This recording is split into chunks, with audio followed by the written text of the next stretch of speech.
At dahil maagang umuwi si Banhar ngayong araw, ito pala yung dala niya sa amin at lulutuin ko na to. Kung mayaman ka, ang noodles ginagawang merienda, pero dito sa amin ang noodles ginagawang ulam. At ito yung ulam namin ngayong hapunan. Kitang-kita nyo naman kung gaano yan kaanghang at ito na nga si Banhar nagsimulan ng kumain. Marami naman kaming pinggan pero ewan ko dyan bakit yan ang ginagamit niya. Yan kasi pagtamad kang kumuha ng pinggan. At ito na nga, tikman na natin tong noodles nila. Galing pa daw to ibang bansa. Same lang naman ang lasa ng noodles nila doon at noodles natin dito. Ang pinagkaiba lang, yung noodles nila ay mahaba at malaki. Muntik na nga akong mabulunan sa dumi ng isip niyo.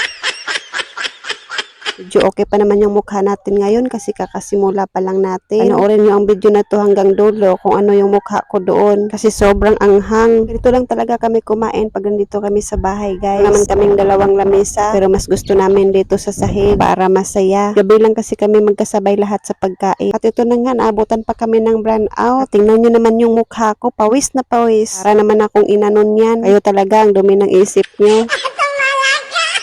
Kahit maanghang yan, guys, masarap naman siya. Si Banhar kasi hindi siya kumakain ng maanghang. Kasi natatakot siya baka lumabas ang almoranas niya. Bawal kasi ang maanghang sa may almoranas. Kaya no choice naman ako, uubusin ko talaga yan lahat. Yan lang muna, guys.